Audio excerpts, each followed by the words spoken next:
Bienvenue à la session scientifique du département de médecine familiale de l'Université d'Ottawa. La session se veut bilingue. Vous êtes invité à poser vos questions dans la langue de votre choix. Bonne session. Cette présentation sera enregistrée et est disponible sur la chaîne YouTube du département de médecine familiale. En poursuivant la session, vous consentez à être enregistré si votre caméra ou microphone est activé. This session is being recorded and will be posted on the Department of Family Medicine YouTube channel. By continuing the session, you are consenting to be recorded if your camera or microphone is activated. Nous sommes réunis aujourd'hui à partir de nombreux endroits différents et dans un espace virtuel. Mais nous désirons commencer par reconnaître les terres sur lesquelles se trouve le département de médecine familiale de l'Université d'Ottawa, qui font partie du territoire traditionnel non cédé du peuple Anishinaabe algonquin. Nous vous invitons à réfléchir à votre propre emplacement au Canada par rapport au territoire où vous vous trouvez aujourd'hui. Nous reconnaissons aussi les gardiens des savoirs traditionnels, jeunes et âgés. Nous honorons leurs courageux dirigeants d'hier, d'aujourd'hui et de demain. Nimanajiananig, mamiwinini anishnabeg, ogo ka nagadawabandajig, iyo aki ekoweshkad, akonongum egawikad ki migiwewaj. Nimanajiananig kakina anishnabeg undaje kaye ogog kakina eniagizijig, enikukamigak kanadang eje udapinagig endawajin udawang. We are gathered today from many different locations and in a virtual space, but we wish to begin by recognizing the land on which the Department of Family Medicine at the University of Ottawa is located, which is part of the traditional unceded territory of the Anishinaabe Algonquin people. We invite you to think about your own location in Canada in relation to the territory where you find yourself today. We also acknowledge the traditional knowledge keepers, both young and old, and we honor their courageous leaders, past, present, and future. Welcome to Family Medicine Grand Rounds. My name is Doug Archibald. I'm the Director of Research for the department, and I'll be today's moderator. And I'd like to wish you all a Happy New Year. We're back after a summer hiatus, back for the beginning of the academic year, although it's already the end of September. It seems like already a long time ago. But nonetheless, Happy New Year. And we have a great presentation today for Grand Rounds. It's brought to us by a number of presenters, actually. I'd like to introduce our speakers. First of all, Dr. Taunia Rifai, who is a family physician and unit director at the Ottawa Hospital Academic Family Health Team, the Civic Site. She graduated from McGill University with a medical degree in 2015, moved to Maine for residency training, remained there at the Maine Dartmouth Family Medicine residency program, where she provided primary care and a wide range of reproductive health care and procedures. Then moved to Ottawa in 2021, and she's been with us since then, and has been engaged in clinical leadership, gender-affirming care, reproductive health care, and planetary health endeavors at the academic unit. Dr. Justine Callahan, family physician at the Ottawa Hospital Academic Family Health Team Riverside site, where she's currently unit director. She completed her medical degree as well as her residency here at the University of Ottawa. Professional interests include medical education, leadership, gender-affirming care, as well as comprehensive family medicine. Zach van Allen is a senior research associate with our research group here at the Department of Family Medicine, where he integrates AI into research, education, clinical implementation, and departmental operations. And also, I'd like to introduce to Dr. Cynthia Chan. Actually, I won't introduce Cynthia as an additional special guest, but I'll let the team do that. So without any further ado, I hand it over to the team. Go ahead. you, Doug. I'm just going to wait for our slides to be pulled up. Thank you all for attending. I think we're very glad to see the number of attendees increase as time goes on here, because I think your input will be valuable today. So we appreciate any feedback and any ideas that might come forward. So our project is looking into AI-assisted centralized intake for gender affirming care. So this started off as a small idea, and we got seed funding from the Department of Family Practice at the Ottawa Hospital, and now we're moving in towards a larger trial. So next slide. So this is our team. It's a large team and a great team. I think we work very well together. So we've got Dr. Callahan and myself as sort of the PIs for the team. Then we've got Arun, who kind of planted the seed for this idea. And serves as a research mentor for all of us. Cynthia Chan, who didn't get a proper introduction because we didn't provide it, but so Cynthia Chan is a recent graduate of a PGY3 in gender affirming care that she did in Toronto. So she's pretty specialized in this area of care, and I think is bringing to the table some significant like new ideas that we might not be aware of. Zach van Allen is our AI specialist and research leader, essentially. Brianna Holland is a social worker who works at Centertown Community Health Center, one of our major partners. And so she's a social worker. She is the person who did until recently the triage for the gender affirming care program. She also is a person with lived experience. And then Yao is a new addition to our team, and he is an AI software developer who will be helping with the creation of this program. I'd like to also highlight our community and system partners. So again, the Centertown Community Health Center. We do liaise regularly with the Champlain Regional Planning Table for gender affirming care. And obviously the Ottawa Hospital and the Department of Family Medicine at U Ottawa. And again, our financial support to date has been through the seed fund that we got through the Department of Family Practice at the hospital, and we're hoping to get further funding. Hi, so some of the information on the slides are just some statistics that we have in the literature review that we've done for this project, but some background into this field of gender affirming care here in Canada and abroad. So the term TGD will come up quite a bit when you look into gender affirming care, and that stands for transgender and gender diverse folks. And that refers to people who may have what's called gender incongruence. So when their sex assigned at birth may not align with their gender identity. So that misalignment, and an example of this could be someone may have been assigned male at birth based on anatomy, but may identify more as someone who's non-binary or female. And so that term is gender incongruence, and a term that we're shifting towards in gender affirming care. A term that we may more be familiar with is the term gender dysphoria. So that's the distress that may be associated with when we have that misalignment in our gender identity and the sex assigned at birth, and the gender expectations associated with the sex assigned at birth. And that gender dysphoria is a term we're more familiar with because it's the term that's in the DSM-5, and often the diagnosis that we are providing people and the diagnosis that we're attempting to treat with gender affirming care. In Canada, they did a census in 2021, and it was the first to include information on trans folks, and found that about 0.3% of Canadians aged 15 and older live in Canada, with about 20% of those folks living here in Ontario. So it does show that there is quite a large need for gender affirming care here in Ontario.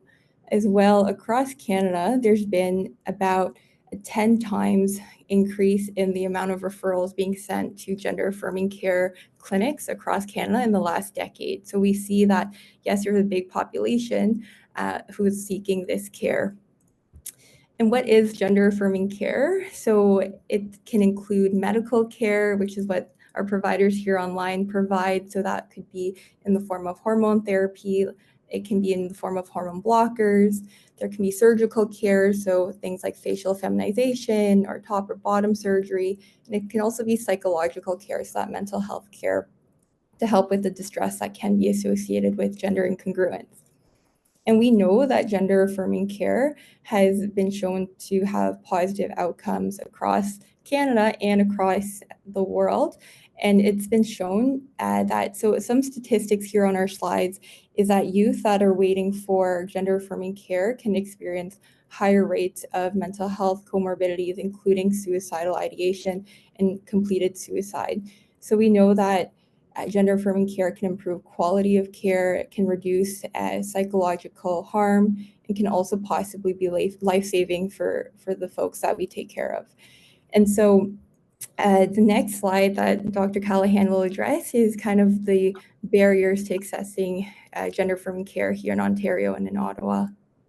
So the problem in the context. So the Centretown Community Health Centre is the central hub for all gender affirming care referrals in the Champlain LHIN. And from that site, referrals are then triaged to either their site or to community clinics such as ourselves to see these patients. So the volume of referrals has increased dramatically over the last decade. So in 2016, the CHC received about 50 consults in 1 year, and that jumped up to 569 in the first 9 months of 2024.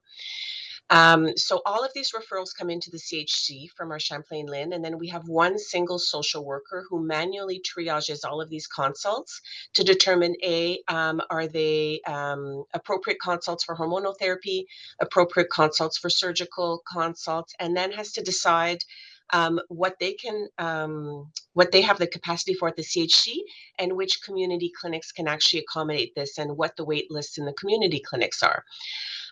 So with the volume of referrals that has increased dramatically, this is unsustainable and very, very time intensive. And there's the fact as well that funding is always sort of very tightly controlled and can be cut at any time. And that's sort of what happened, which brought us to this project is, funding cuts.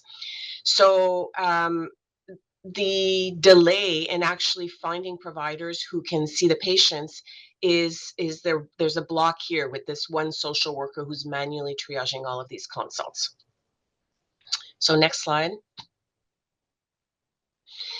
So this is where our idea came from and our original story and community support. So the project came to fruition with Dr. Rifai and I were approached from the CHC to inform us that they were having some funding cuts and they may not be able to sustain referral to our clinic, which sort of sent us in panic mode because here we are, we've trained in gender affirming care, we've established a clinic, there are hundreds of patients that need to be seen and there's no way of getting those patients to our clinic. So we have trained providers, but the consult triage system is faulty and at risk of being abolished if funding is cut. And so we sort of approached Dr. Arun Radhakrishnan, who's our clinical research lead at TOH and Family Medicine, and asked, do you have any ideas as to how we can sustain this triage support? And he came up with the brilliant solution that maybe we could use AI to support the overburden intake workflows at the CHC. So use AI in conjunction with a human to sort of support the triage system. So we applied for seed funding to try and develop an AI prototype, and we got $15,000 for our seed funding.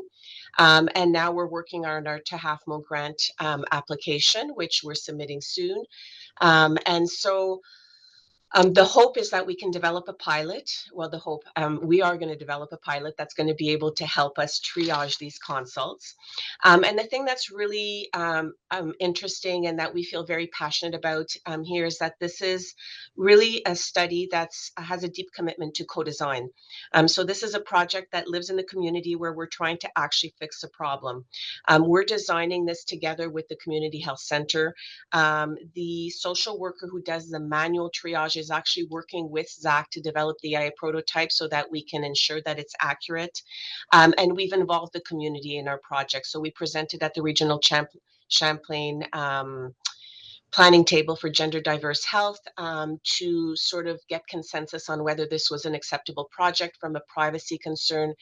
AI, we always worry about that. We have to take utmost care to make sure that privacy is maintained. This is a vulnerable population and we want to make sure that the community is on board.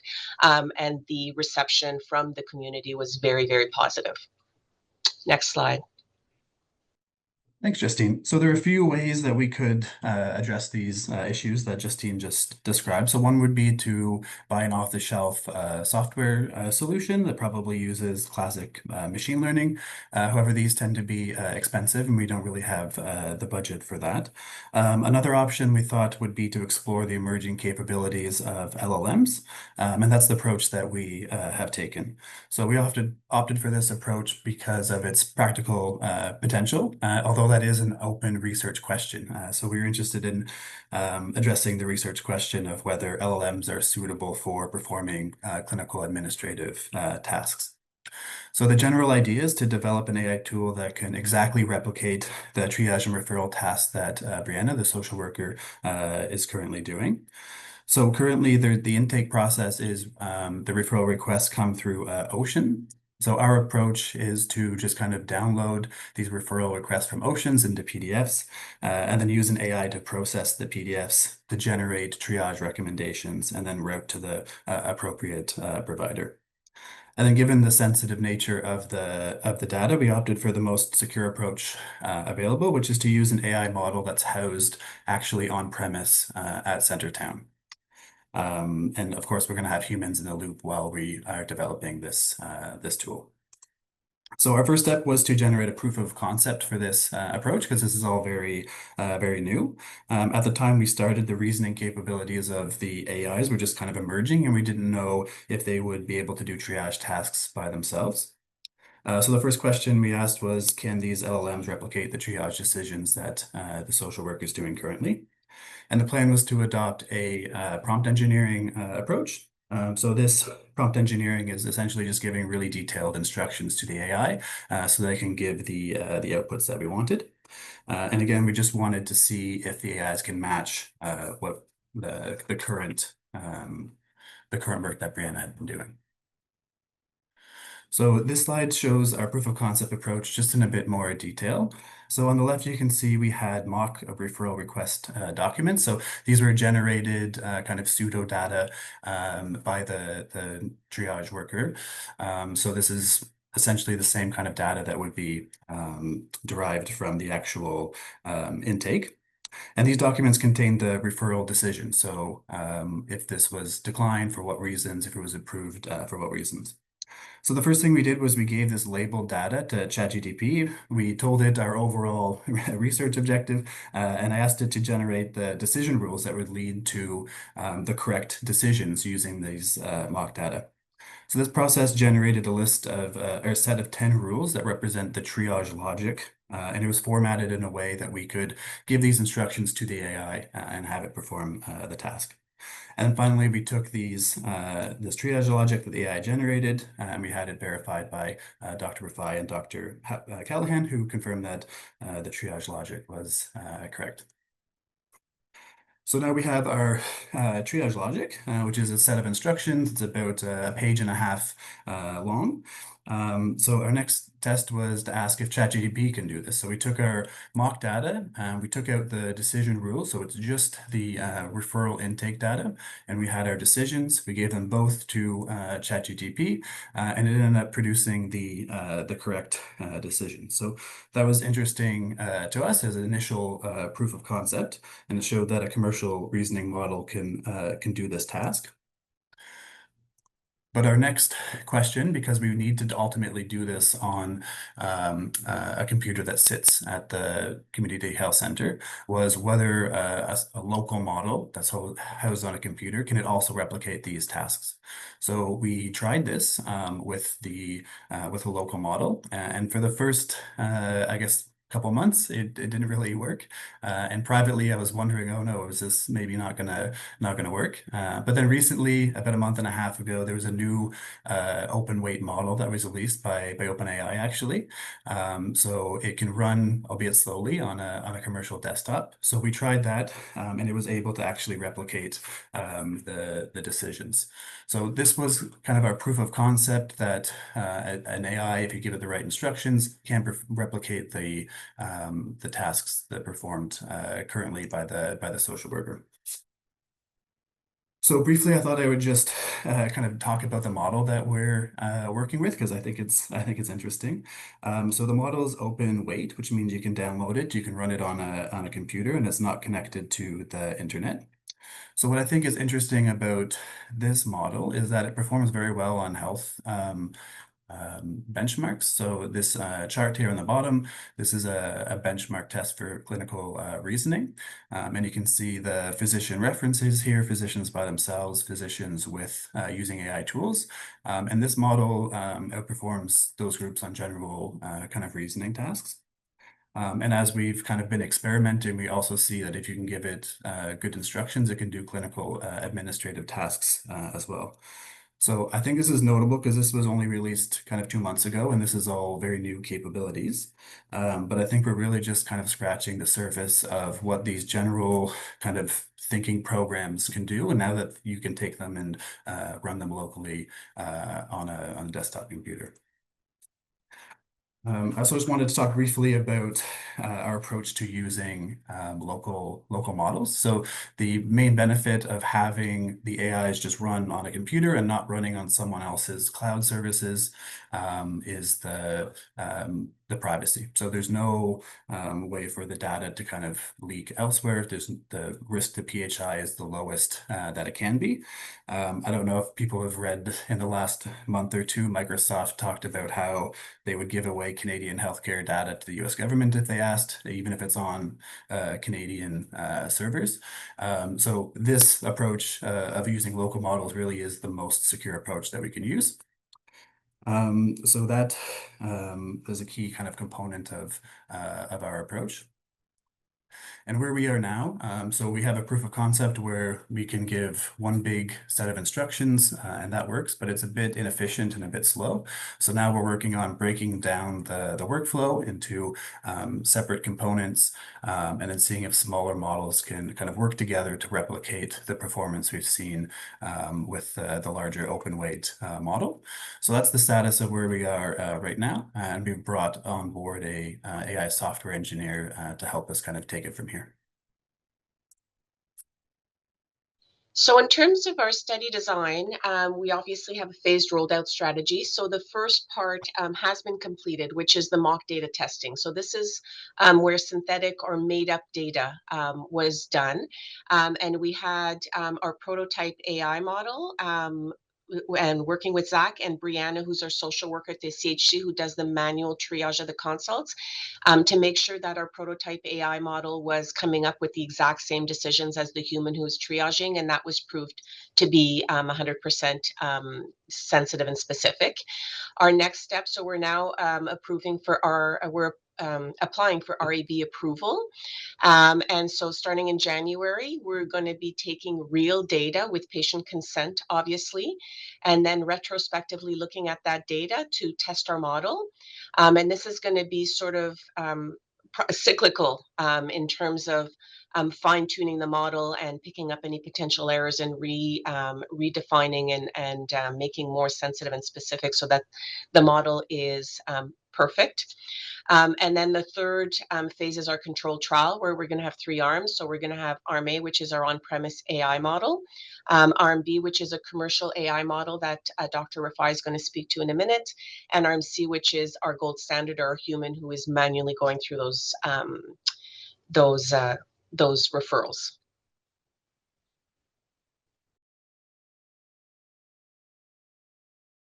Sorry, finding my mute button.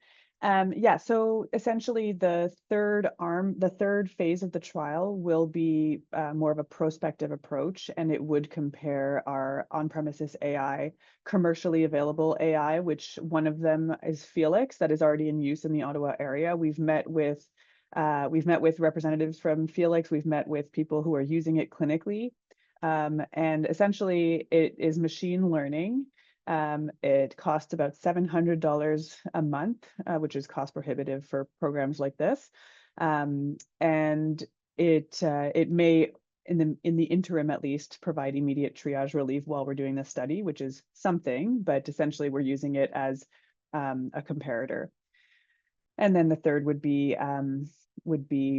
what Brianna had been doing to date and what the new person will be doing, triaging through these. So this slide just highlights the outcomes that we're looking at. So we're hoping that the on-premises AI is producing results that are as efficient or possibly more efficient as Brianna, with Brianna and ARM-C being our gold standard. So some outcomes we're looking at is triage performance. Is there agreement between the on-premises AI, the commercial AI, and Brianna? Is there a reduction in the time taken to complete the triaging? Is the cost also efficient? So as Dr. Rifai just said, Felix is quite cost prohibitive. So yes, it may be effective as a tool, but can it actually help address the problem that is being presented to us? And ultimately, patient wait times. We know that this is a very in-need source of care in our community. Are we actually reducing the wait times using the on-premises AI?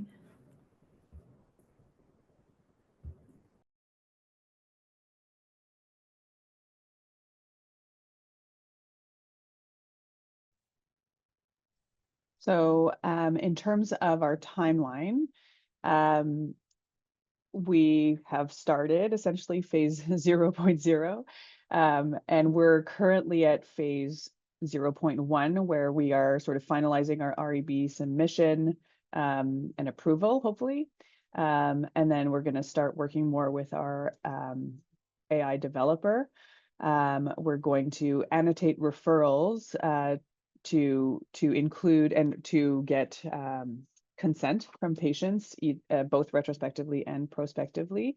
And then we're going to move hopefully to phase 1 once we get funding, where we will hopefully start, like we said, there's the phase 1, phase 2, phase 3, and then the phase 2 will be go live, where we start our 3-arm comparison. So phase 1 will be more the retrospective, and then phase 2 will be the prospective.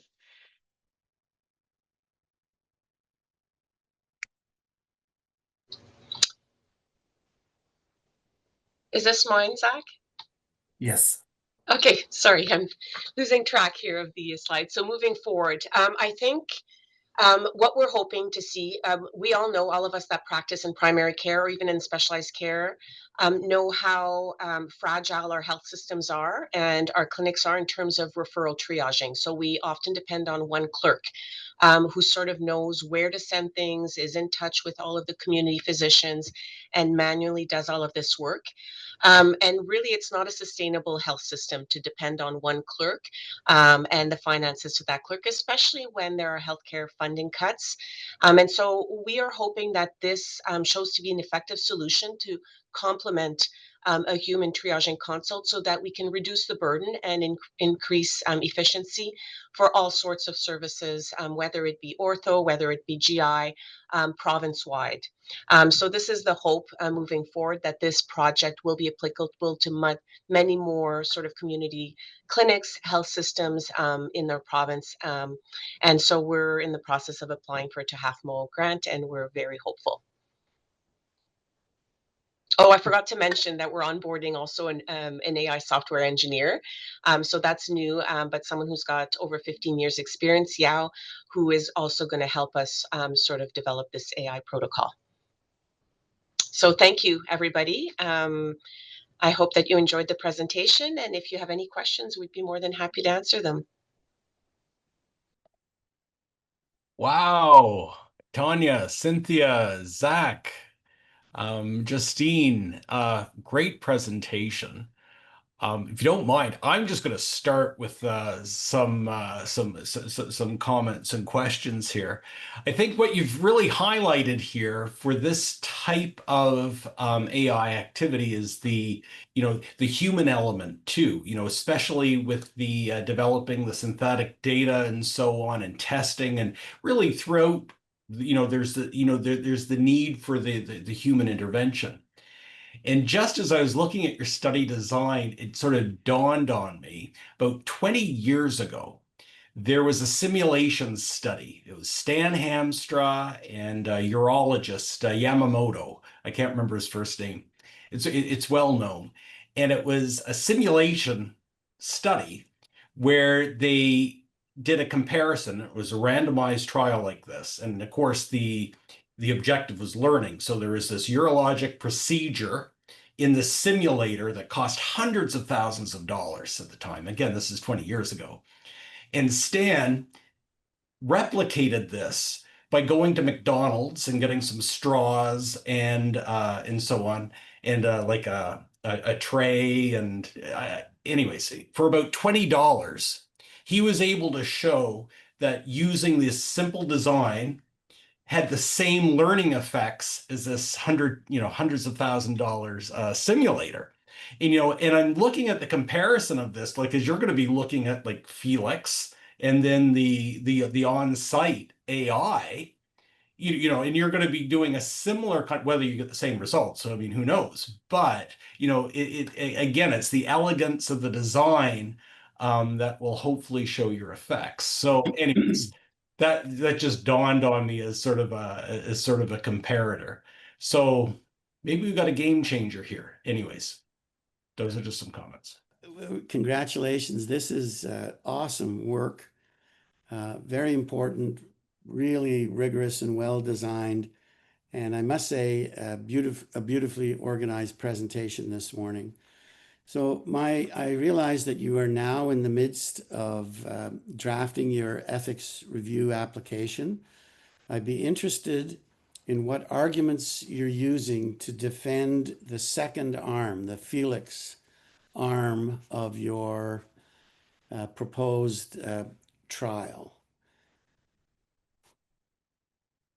I think, well, Zach definitely will be able to answer it more eloquently in terms of the technical stuff, but essentially it's comparing to something that's commercially available that does the same thing. So when we met with the Felix representatives and we met with people using this clinically, one example was the Ottawa Fertility Center. And so they receive referrals from all over, and Felix just triages it to the right person. They make sure that all the AI software makes sure that all the information that they need is in, and then it just triages it. So our point, when I found out that that existed, I sort of came back to our group and I said, oh no, it already exists, or is this all a moot point? And then we found out the cost, and we found out that in fact it is not as secure for the reasons that Zach has mentioned throughout the presentation. But Zach, go ahead. No, I think that that's exactly right. And we're going to lean on the fact that this commercial tool is BHIPAA compliant, it's SOC 2 compliant, it's already gone through all of these kind of rigorous steps. So we're going to highlight that in the application. And just on the terms for the terms of cost, just going kind of back to what Doug was saying about being able to do this more cheaply. I think that's going to happen with a lot of software generally, but also for clinical administration, because it's so much easier to make now. So I imagine in the future there's going to be open source free versions of these kind of tools, and we're just trying to be at the frontier and try to get there first. But I think going forward, the software prices are going to come down a lot for clinical administrative work, just because of the ease of which that people can produce these tools. Is there a step where, when you're inputting the information, do you de-identify it before you use it with a Felix program that in theory could be hacked, or could be used to train, could be used for nefarious purposes? Is there a step in there where you de-identify the patient? Taunia, I don't know if that came up during our call. They may not de-identify it because it's BHIPAA secure. So, for example, we can use non-de-identified data with Copilot and Microsoft Suite because it's considered secure. So when we were going through that tutorial, I don't think they mentioned de-identification. So I don't know for sure, but my assumption is that they taking the approach that it's a secure sandbox, so there isn't de-identification. Thank you. Yeah, Felix does not de-identify. And so here our sort of advantages are cost, which cost will go down, but cost is relevant right now because the CHC does not have $700 a month, and privacy, right? This is very important for our patient population. I got another quick question for you. the Tahamo competition is a logical place for you to go. Do they have a maximum amount you can apply for? And how much is it you're asking for to run a randomized controlled trial? It's 135,000 this year for the Tahamo, so we're applying for that amount. Some of that is compute cost, maybe kind of $20,000 for the computers to run it. The majority of the budget would be more kind of HR to have the people to support to develop the tool and to implement it. So that's the amount that we've requested, is the full 135 that's available from Tahamo.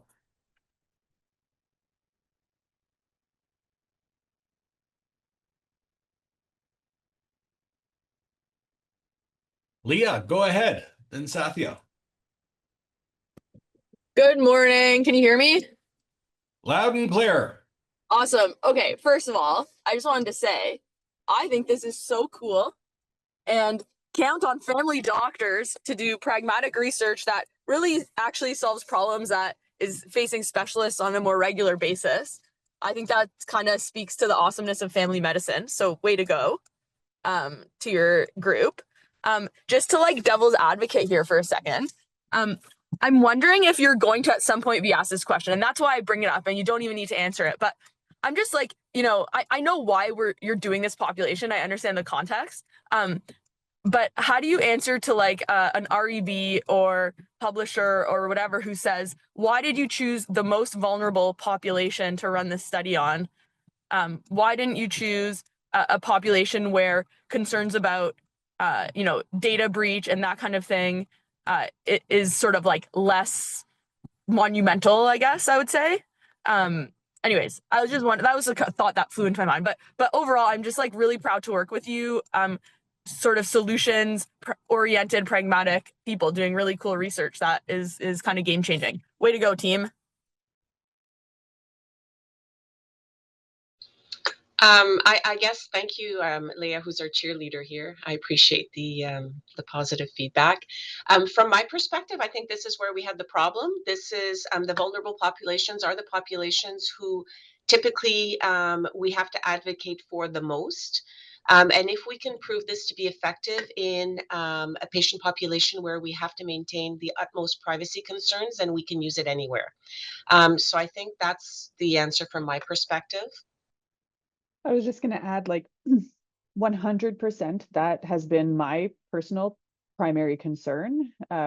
And I think that's why we're being so mindful of A, privacy, B, getting community support from the table, the regional planning table, and having someone with lived experience in on every decision we make. So Brianna's input is invaluable, and so we're very mindful of the vulnerability of this population. And that has influenced our design choices as well to go to a completely local on-premise AI. I mean, we could de-identify the data and use kind of secure kind of Copilot API, and we could do that right now very quick. But then that's not really the direction that that had been discussed with the community partners. So we really are taking the most kind of secure approach to data security. Awesome. Okay, so I guess I'll jump in. Thank you so much. I agree. It was a great presentation, very exciting work. I had two questions. One, just I guess building off of Leah's question, what has been, I guess for the retroactive study that's been completed, if I understood correctly? No, okay. I guess then my question was, maybe we don't know yet, is what you're getting in terms of consent. If you've already started asking for consent, what is the rate of consent you're getting from this crowd, or do you not know yet? Yeah, we haven't started Okay. yet. So the retrospective piece will be essentially our first step once we get, even potentially before we get REB approval, just getting the next wave of patients who will submit for referral. to agree that we may use the data in a de-identified way, especially for the retrospective portion. So we don't have that yet, but we're going to ask the next 2-3 waves of patients for their consent and then look at that retrospectively. That's sort of phase 2 for us. So we're not there yet, but that would be interesting. You're right. Like, I wonder how many we will get. Yeah. Yeah. And I mean, I think that in itself will be an interesting result that you might want to share publicly, is, how this patient population is responding for reasons discussed in the previous question. My other question was just in terms of your design, one of your outcomes was change in wait times, right, across or difference in wait times across the 3 arms. So what is your hypothesis in terms of when you're comparing these? Are you expecting that they should be the same, or will one be actually reducing wait times? Zach, go ahead. I think it's mostly we want to improve upon the status quo. So we're going to measure how long it takes from when people have the referrals or send in the referral request to when they actually get referred. So that'll be the baseline. And does having this AI component in the system, does it speed that along? So now people wait less, because we kind of reviewed at the start the impact on the population when these wait times are longer. So it's a bit of an indirect kind of systems level measurement, but if we can see that people are waiting less long because we've added efficiencies to the system, then I think that would be a great outcome. Yeah, just to follow up on that, then I think, and you're doing very innovative work, so you're generating, I think, potentially the first round of data in this area.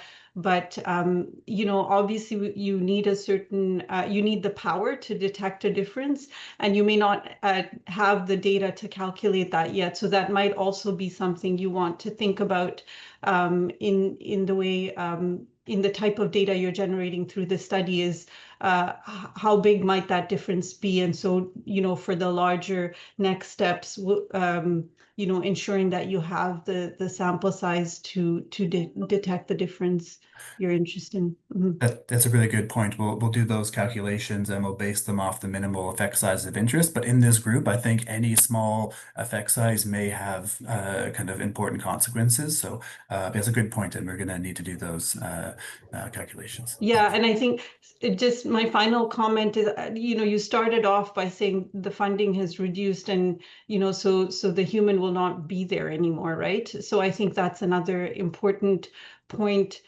Even if it doesn't make a difference, even if the machine works at the same rate as the human, when the human is not there, then there's nothing, right? So I think that's something you want to keep in mind as well in terms of the argument for doing the incredible work that you're doing. Thank you.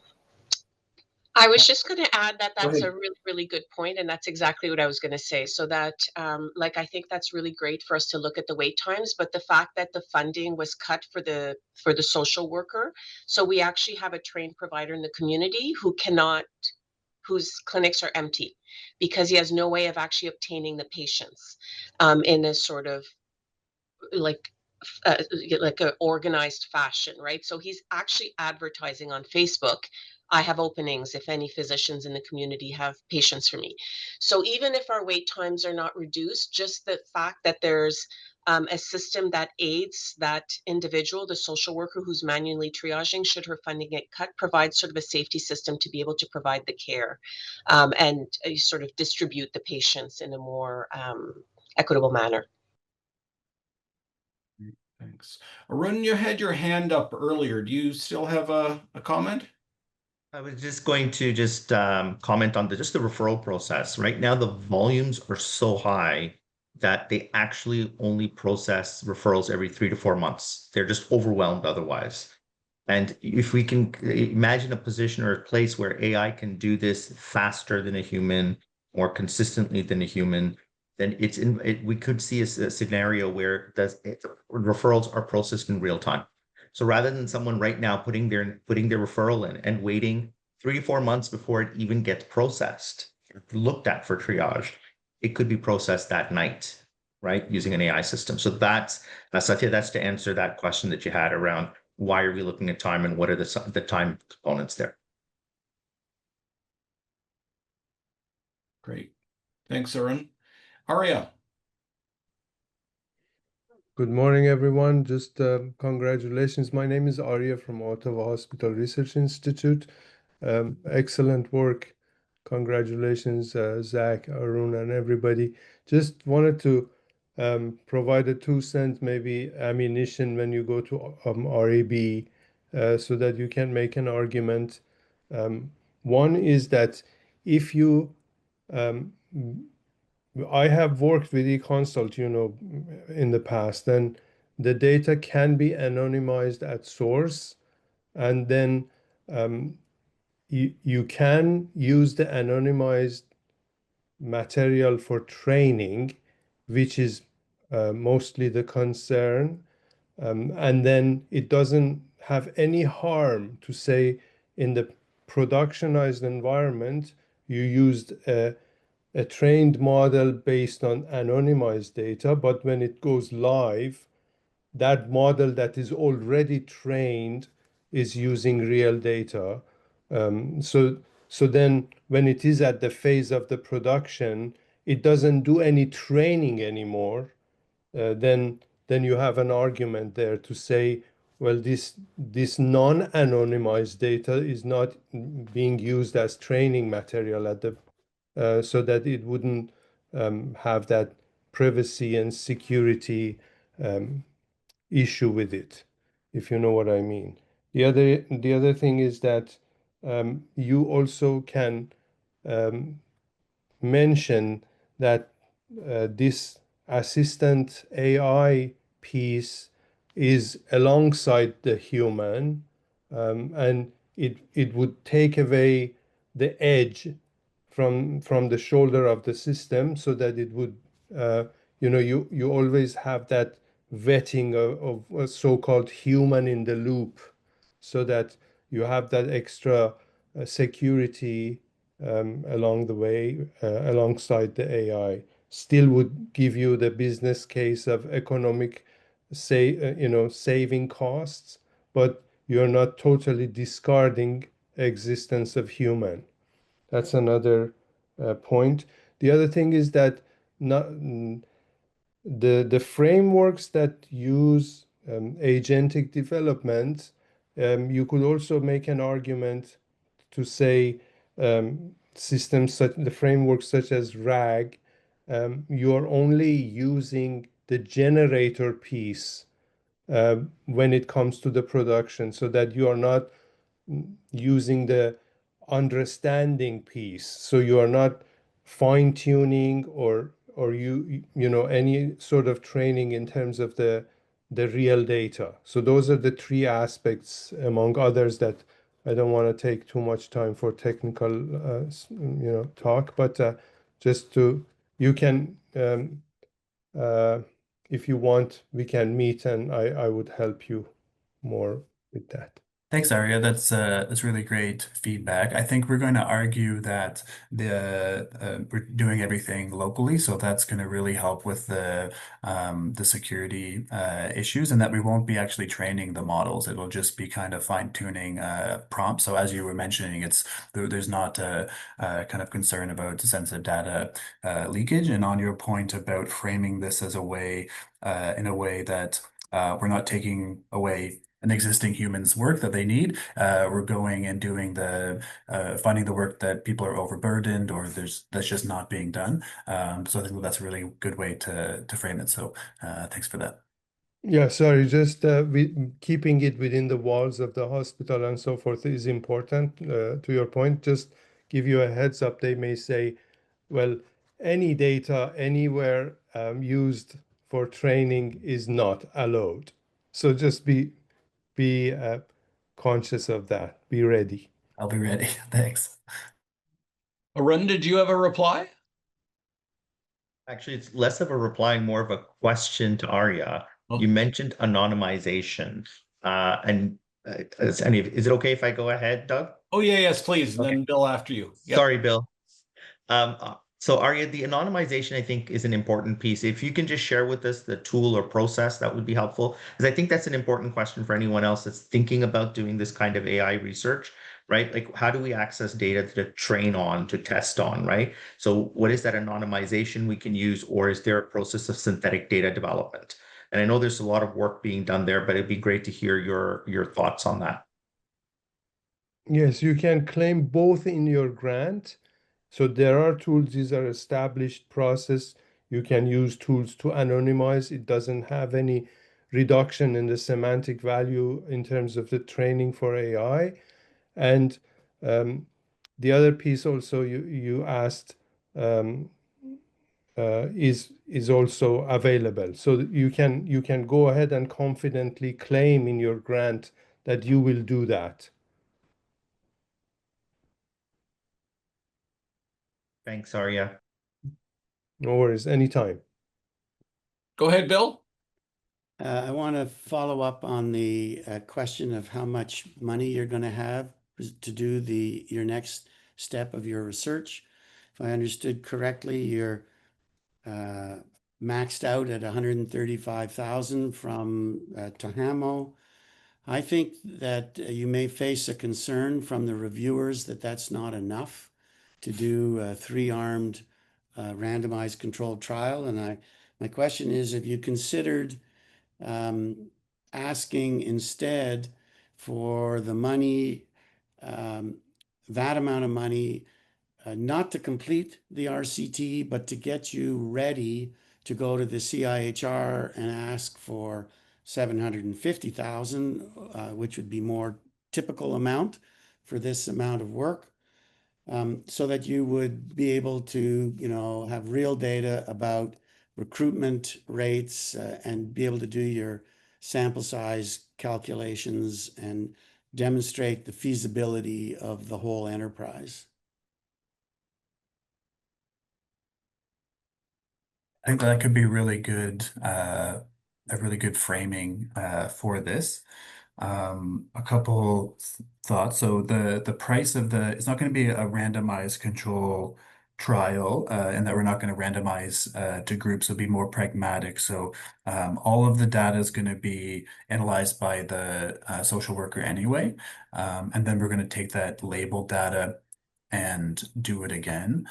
So there's a little bit less cost there, but I think it still makes sense to kind of do this phased and set up and ask for more money. The one thing we want to include in the budget is the Felix AI comparator arm, because it does solve the immediate problem at the health center. So we're kind of using the research funds to get them like a stopgap measure, and that portion would be tied to doing an evaluation between the arms. So I think we'd have to think about how we'd reframe that part if we're hoping to get them a subscription. But that's a good point, how we can maybe make this more about the development and pilot data and then set up for CHR. I don't know if others on the team have thoughts on that. I was just going to say that I think part of why I'm happy we're presenting here and getting all this feedback is like from Satya. I wrote down like the idea of, I think even writing up a small thing on our consent rate would be valuable. And so I wonder how many small data points we would be accumulating, how big this project actually gets. And like maybe it is worth considering doing it as a phased approach and sort of getting all the information that would be useful from that. So I just want to say that everyone's input has sort of framed it differently for me. So thank you.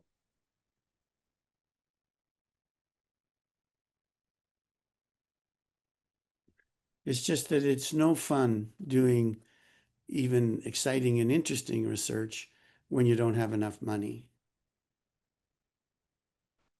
Absolutely. Run. Well, I just wanted to follow up on the question about going to CIHR. Really, if we were to take this project, I mean, I wonder what's the receptivity at CIHR for a single center study. Or if we were going to CIHR, would this have to be a multi-center study where we'd have to draw in centers from other locations, within Ontario or across the country? Would that be the expectation at the CIHR level if we were to go there?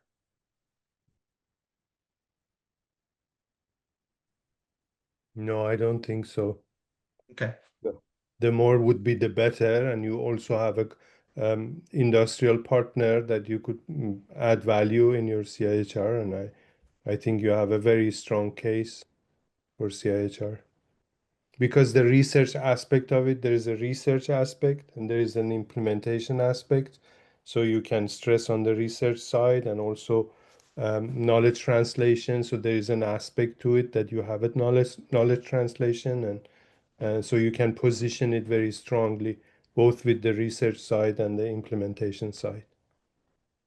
I would argue that there's a real journey. I mean, you've presented a project, but I think it's not unreasonable to think of this as a program. You don't know quite where you're going to go next, but this is unlikely to be the end. So being really careful about collecting the data that you need about response rates and feasibility and all that kind of stuff, that's all very valuable work. So, and I think there'll be no end of funding opportunities for this. Thank you, Bill and Thanks, Arya. Bill. Thanks, Arya. Sathya, last comment. Oh, sorry. Yeah, I mean, I like what Bill suggested, and I think it makes a lot of sense. And what you clarified about your design, I think suggests that you are doing what Bill said, and using the word trial will raise red flags to reviewers who are saying, how are you going to do it with this? I think you are collecting. You're not randomizing people to arms. You are, you're testing the agreement. So I wouldn't frame this as a trial. I would frame this exactly the way Bill did, as you're collecting data on the agreement rate, on the time differences, on the consent rates, and that sets you up to actually do a trial that's adequately powered and adequately funded, that can go in for a bigger competition. So